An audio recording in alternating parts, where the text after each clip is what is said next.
गरीब साध साध सब नेक हैं, आप अपनी ठोरे। जो सतलोक ले जाएंगे वो साधु कोई और।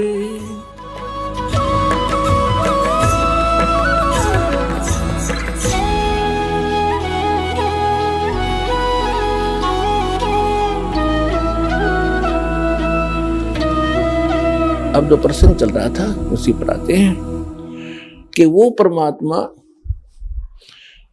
स्वयं यहां आते हैं। अब इसमें दोनों पहलू साथ चलेंगे कि जिनको भगवान मिले उन्होंने प्रैक्टिकल किया, और जो हमारे सदग्रंथ आज तक हमें ज्ञान दे रहे थे, हमारे धर्मगुरु समझ नहीं सके, वो हमारा दुर्भाग्य और उनका भी दुर्भाग्य कहेंगे, क्योंकि वो उनकी बुद्धि काल के वश थी। अब हम सतगुरु शरण में आ गए तो हमारे ऊपर काल की जकड़ नहीं रही, इसलिए आप इस ज्ञान को समझ रहे हो। जिस दिन आपका नाम खंड हो जाएगा, यहां से कनेक्शन कट गया, परमात्मा का पंजा आपसे उठ जाएगा, आपको यही शब्द कड़वे लगने लग जाएंगे, और ये हमारे यहाँ भक्त भी आपको बुरे बुरे दिखाई देंगे, क्योंकि काल प्रवेश कर जाएगा, आपकी बुद्धि को भ्रष्ट कर देता है। आज तक ब्रह्मा विष्णु महेश की गांठ बांध रखी, इसने चक्कर बांध रखा, समझने नहीं दिया। आपकी क्या औकात, आप इस मालिक की शरण से दूर होकर आप सुखी हो जाओगे।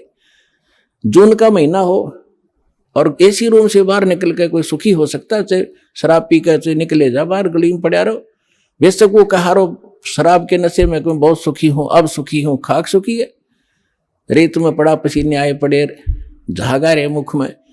तो ऐसी दशा उन लोगों की जो भगवान से दूर हटकर इस काल के खेमे में खेल खेल रहे हैं। चाहे वो भक्ति कर रहे हैं, वो भक्ति भी नकली, या संसारिक सुख प्राप्त करने के लिए वो को प्रयास कर रहे हैं, क्योंकि इस काल की साधना से सुख हो ही नहीं सकता। सुख होगा तो इस परमात्मा की ही रजा से, इस साधना से होगा।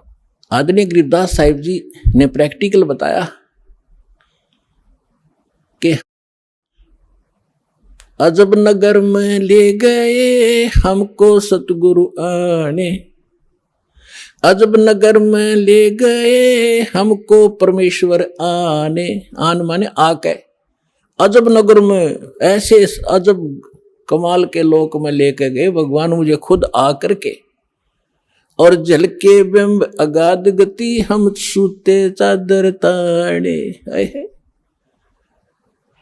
अजब नगर में ले गए हमको सतगुरु आन, यानी वो सतगुरु भी हैं, वो भगवान भी हैं। जो सतगुरु होता है, सच्चा ज्ञान जो देता है भगवान ही देता है, भगवान ही सच्चा ज्ञान दे सकता है। तो उनको सीधे भगवान मिले थे, सतगुरु कहो चाहे परमेश्वर कहो। अजब नगर में ले गए हमको परमेश्वर आने, आन माने आके, ये हमारी देसी भाषा हरियाणा की लैंग्वेज में लिखा ग्रंथ है। और जल के बिंब अगाध गति वहां सूते चादर तान, चादर तान के सोना, यानी कति निश्चिंत हो जाना, बेफिक्र होकर सोना। एक मुहारा है यहाँ देसी कि अच्छा चादर तान के सोए है, सारे काम कर दिए।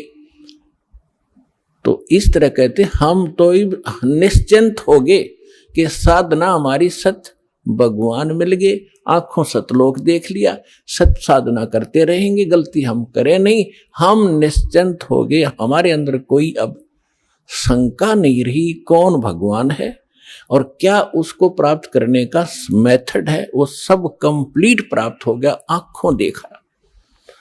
तो दास आपको इतना ही दृढ़ करना चाहता है। देखो, माता पिता अपनी बिटिया का विवाह करते हैं तो वो जाकर लड़के वाले का घर भी देखते हैं, उसकी प्रॉपर्टी से भी परिचित होते हैं, अन्य थर्ड पर्सन से भी पूछते हैं। फिर वो आकर घर बताते हैं कि हम जो लड़का देख कर आए हैं उसके ये बिजनेस है, उसके ये व्यापार है, इतनी उसको प्रॉपर्टी है। तो लड़की को कोई डाउट नहीं होता, क्योंकि पिता बता रहा है। थर्ड पर्सन कहे तो शायद शंका हो जाए। तो इसी प्रकार उस परम पिता ने आके आपको ज्ञान दिया है कि जहां तुम जाओगे वहां क्या क्या सुख सुविधाएं हैं, तो आपको डाउट नहीं रहना चाहिए। और फिर साथ के साथ अपने गवाह भी तैयार कर रखे। अब लड़की न्यू कह कि मैं जाकर देख के आऊंगी, तो वह भी एक बात है, देखा पिताजी झूठ नहीं बोल रहे। तो इसी प्रकार आप जी ने एक नेक भक्त का भी आचरण एक दिखाना है कि जो दास बोल रहा है वो किसी डूम भाट के गीत नहीं है, गॉड गिवन स्पिरिचुअल नॉलेज है, एच इट इज, जो भगवान ने बताया।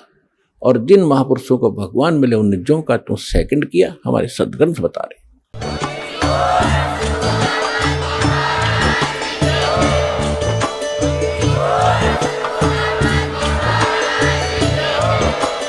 आप सुन रहे थे जगत गुरु तत्वदर्शी संत रामपाल जी महाराज जी के मंगल प्रवचन। अधिक जानकारी के लिए विजिट कीजिए हमारी वेबसाइट www.jagatgururampalji.org। संत रामपाल जी महाराज जी के शुभ आशीर्वाद से पूरे विश्व भर में 500 से भी ज्यादा नाम दीक्षा केंद्र हैं, जिन पर संत रामपाल जी महाराज जी द्वारा ऑनलाइन निशुल्क नाम दीक्षा दी जा रही है। अपने नजदीकी नाम दीक्षा केंद्र का पता करने के लिए संपर्क करें 8222880541।